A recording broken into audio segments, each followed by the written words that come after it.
Good evening guys. तो कल है सेंसेक्स का वीकली एक्सपायरी, तो चलिए हम लोग जल्दी से एनालाइज कर लेते हैं कल किस तरीके से हम लोग को ट्रेड्स को एग्जीक्यूट करना है। तो अभी जैसा सेंसेक्स 82,750 के पास क्लोजिंग कर रहा है, तो कल के दिन अगर सेंसेक्स साइडवेज ओपन हो जाता है तो हम लोग पहले तो वेट करेंगे कि सेंसेक्स अपने सपोर्ट के पास 82,650 के पास आए, एक बार सपोर्ट ले रहे। और अगर यहाँ पे एक बुलिश प्राइस एक्शन बनाता है सेंसेक्स, तो हम लोग यहाँ से बाइंग का प्लान कर सकते हैं। और जो हम लोग का फर्स्ट टारगेट होगा वो 83,150 का फर्स्ट टारगेट होगा। लेकिन अगर सेंसेक्स इसके ऊपर भी निकलता है फ्लो में ब्रेक करके, तो फिर हम लोग का जो सेकंड टारगेट अपसाइड के लिए होने वाला है वो 83,500 तक के लिए होने वाला है। तो ये तो बात हो गया अगर सेंसेक्स अपने सपोर्ट के पास साइडवेज ओपन होने के बाद सपोर्ट ले ले। अब हम लोग देखते हैं कि अगर सेंसेक्स कल के दिन साइडवेज ओपन होने के बाद 82,650 का सपोर्ट को ब्रेक करके फ्लो में नीचे निकल जाए, तो एक पुल बैक के बाद हम लोग सेलिंग का प्लान कर सकते हैं। और डाउन साइड के लिए जो हम लोग का पहला टारगेट होने वाला है वो 82,300 का होगा। तो ये तो बात हो गया अगर कल के दिन सेंसेक्स साइडवेज ओपन हो जाए। तो चलो हम लोग पहले देख लेते हैं कल के दिन अगर सेंसेक्स गैप अप ओपन हो जाता है तो हम लोग को किस तरीके से अपने ट्रेड्स को एग्जीक्यूट करना है। तो अगर कल के दिन यहाँ पे सेंसेक्स एक नेगेटिव प्राइस एक्शन दिखाए अपने रेजिस्टेंस के पास, तो ऑब्वियसली हम लोग सेलिंग का प्लान करेंगे और हम लोग का नीचे का जो फर्स्ट टारगेट होने वाला है वो 82,650 का होगा।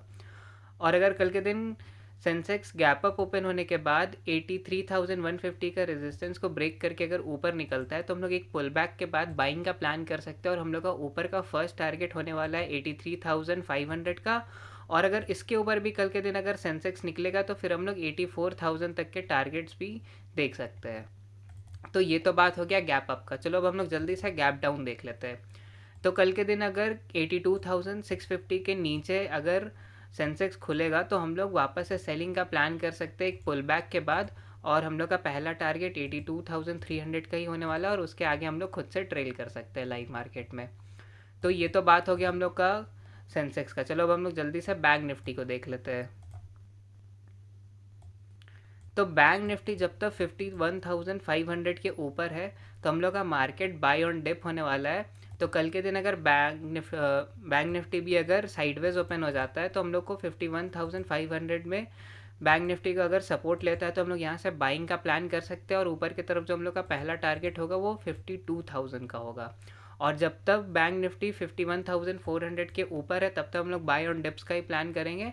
और अगर 51,400 के नीचे अगर बैंक निफ्टी निकलता है तभी हम लोग सेलिंग का प्लान करने वाले हैं। तो ये तो बात हो गया बैंक निफ्टी का। चलो अब हम लोग जल्दी से देख लेते हैं कि निफ्टी 50 का क्या प्लान होने वाला है। तो निफ्टी 50 भी कल के दिन अगर साइडवेज ओपन होकर के 25,300 के पास सपोर्ट ले तो हम लोग यहाँ पे एक बाइंग का प्लान कर सकते हैं। और जो हम लोग का ऊपर का फर्स्ट टारगेट होगा वो 25,450 का होगा। और अगर इसके ऊपर भी अगर निकलता है तो हम लोग आगे खुद से ट्रेल कर सकते हैं अपने स्टॉप लॉस को। और अगर कल के दिन निफ्टी 50 साइडवेज ओपन होने के बाद 25,300 के सपोर्ट को ब्रेक करके अगर नीचे निकलता है तो फिर हम लोग सेलिंग का प्लान कर सकते हैं। और जो हम लोग का फर्स्ट टारगेट होगा वो पहले तो होगा 25,200 का। और अगर इसके नीचे भी अगर निफ्टी निकलता है तो फिर हम लोग का सेकेंड टारगेट जो होगा वो 25,100 तक का होने वाला है। तो आज के लिए इतना ही। Thanks for watching.